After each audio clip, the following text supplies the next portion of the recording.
Hello Spad, kamusta kayo? At ngayon pag-uusapan natin ang 7 senyales na seryoso sa iyo ang isang lalaki.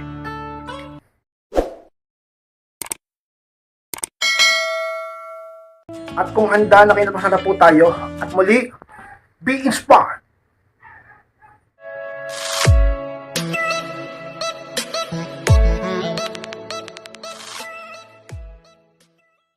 At ang unang senyales kay inspired na seryoso sa iyo ang isang lalaki, pinapatunayan sa gawa ang mga sinasabi niya. Yan ang unang sense kay inspired na lalaki, ay talaga namang seryoso sa iyo. Alam niyo mga inspired kapag lalaki ay hindi niya pinapatunayan sa gawa ang kanyang mga sinasabi, talaga naman kay inspired iwas-iwasan mo na yan. O kaya naman, kapag patuloy siyang ganyan, at talagang dati pa siyang ganyan, lumayo-layo ka na dyan. Alam niyo mga inspired ang tunay na lalaki nagmamahal sa iyo, at seryoso sa iyo, at totoo sa iyo, at hindi ka lolokohin at sasaktan, ginagawa niya yung mga sinasabi niya. Pero pag hindi, delikado ka dyan. Baka maaari ka lang masaktan, baka maaari ka lang talaga namang maluha dyan, o kaya masira ang buhay mo dahil sa lalaking yan. Kaya pag puro lang siya salita pero kulang sa gawa, iwasan mo na. Maraming lalaki sa mundo ka-inspired. Napakaraming lalaking pwedeng magmahal sa iyo at patunayan ang kanilang pag-ibig sa iyo. Hindi nagtataga ka dyan sa boyfriend mo na puro lang dada pero palagi namang bokya, palagi namang salita lang, wala naman siyang pinapatunayan sa iyo. 'Di ba? Pagdating sa mga pinapangako niya, hindi naman niya natutupad. O sabihin natin may matupad man siya pero bibihira lang, mas marami pa rin siyang hindi natutupad. Pagka ganyan ng lalaki sa iyo, kay inspired, napaka-red flag niyan. Dahil ang pag-ibig ay dapat laging pinapatunayan. Lalo na lalaki siya, dapat meron siyang paninindigan. At kung sinabi niya, dapat itong gawin upang mapatunayan niya sa iyo na mahal ka niya at siya ay seryoso sa iyo. Pero pagka ganyan kay inspired, iwasan mo pag di niya ginagawa yung sinasabi niya. So pag tinitiyak ko sa iyo, masasaktan ka lang sa ganyang klaseng lalaki kay inspired. Pangalawang senyales kay inspired na seryoso sa iyo ang isang lalaki. Hindi kanya tinatago sa mga taong mahalaga sa kanya. Yan ang pangalawa kay inspired.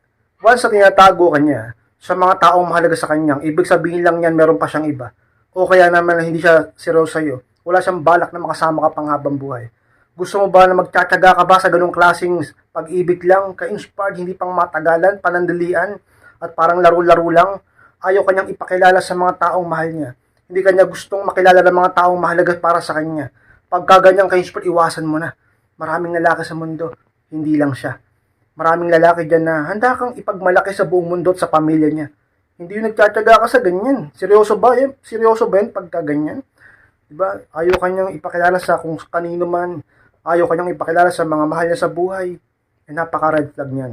Pagka ganyan, hindi yan seryoso sa'yo. Pero pag lalaki, pinapakilala ka niya kahit kanino.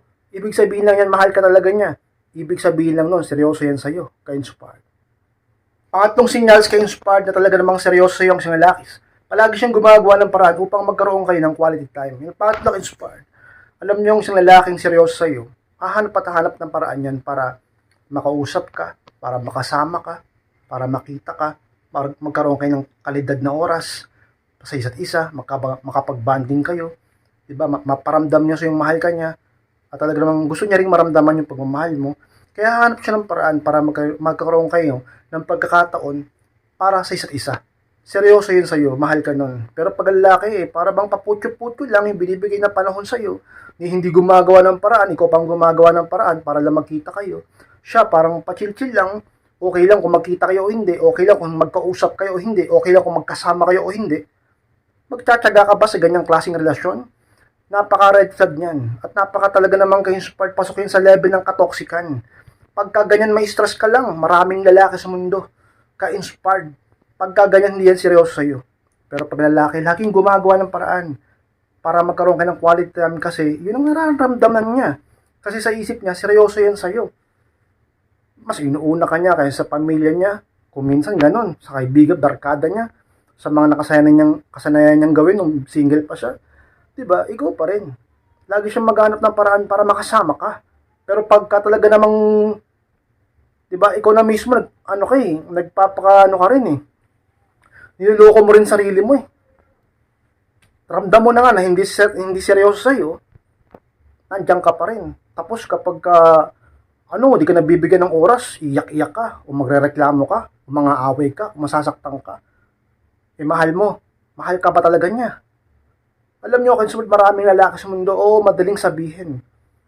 Pero ano, madali rin ba yung ganyang relasyon na gusto mo? Yan ba ang pinangharap mong relasyon? Ha? Parang ano ka lang, option ka lang, parang ano ka lang, option ka lang.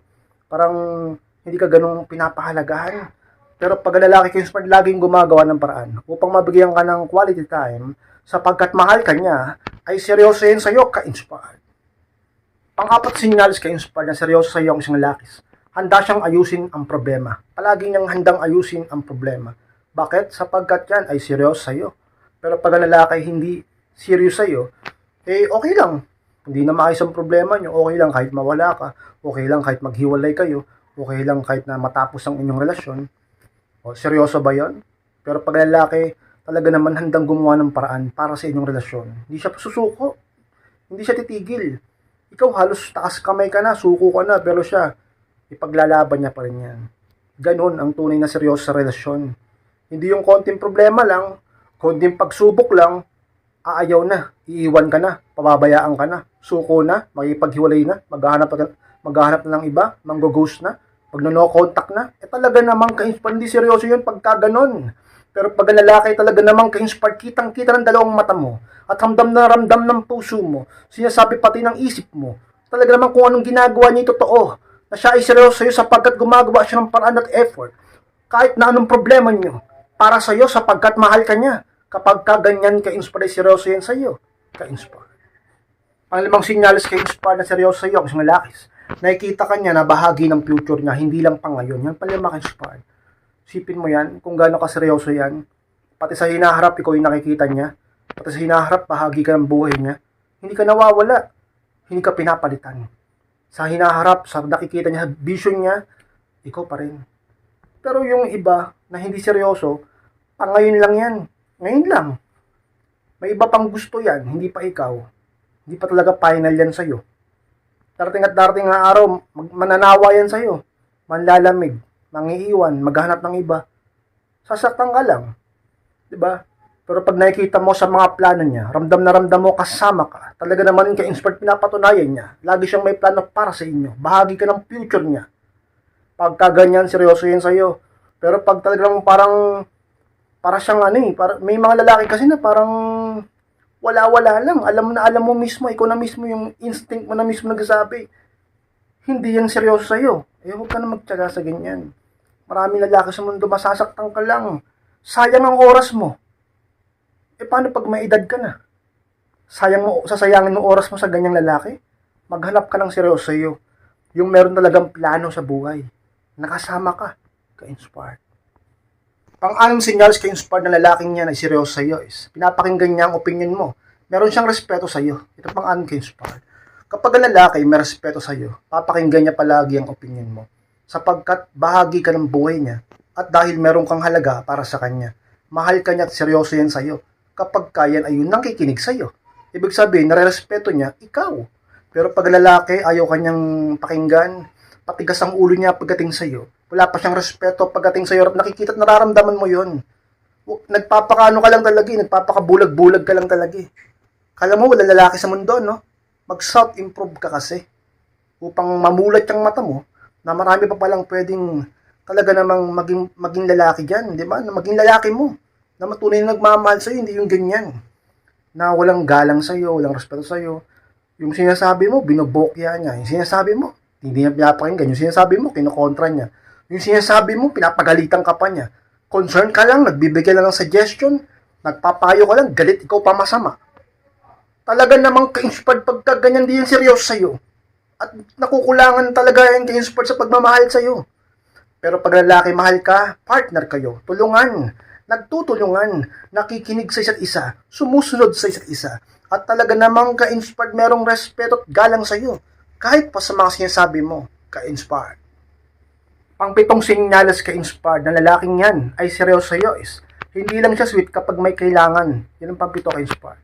Kapag ang lalaki, meron man siyang mapapala o talaga namang wala, di ba? Ang tunay na pag-ibig din talaga, sabihin natin na hindi lang niya gusto puro kubra lang ng kubra. Kung minsan nga, nalulugi na rin talaga di ba? Di ba may kasabihan, give and take. Pero yung mga lalaking tunay na nagmamahal, kung minsan, yan ba yung bigay ng bigay? Di ba? At yung iba naman na hindi seryoso talaga, sweet lang sa'yo pag may kailangan. Laging gusto, lagi siya na lang lagi ang pagbigyan mo.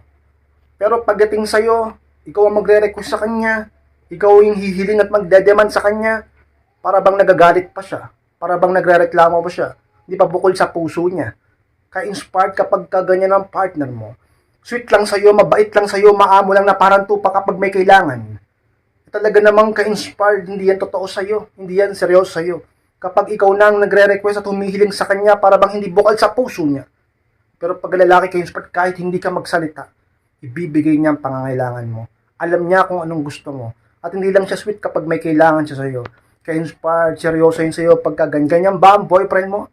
Ganyan ba ang mister mo? Ganyan ba ang nanliligaw sa'yo? Ganyan ba ang lalaking mahal mo? Kapag kaganyan ang sagot mo, ay napakaswerte mo. Sapagkat ka-inspired sa mundong ito, sa ibabaw ng lupa, talaga naman hindi lahat ng lalaki ganyan. Yung ibang lalaki, kapag may kailangan lang, dun lang mabait. Yung ibang lalaki, kapag may kailangan lang, dun malang malambing. Pero pag hindi mo pinagbigyan, magagalit pa. Maghahanap ng iba, makikipaghiwalay, talaga namang hindi magpaparamdam sa iyo. Kapag ka talaga namang nakuha na ang gusto sa iyo, maglalaho ng parambula. Saka na magpaparamdam kapag kailangan ka na ulit. Kapag nakuha na ang gusto niya, talaga namang magbabago ng ugali sa iyo. Pero pag ang lalaking seryoso sa'yo, tunay kang mahal.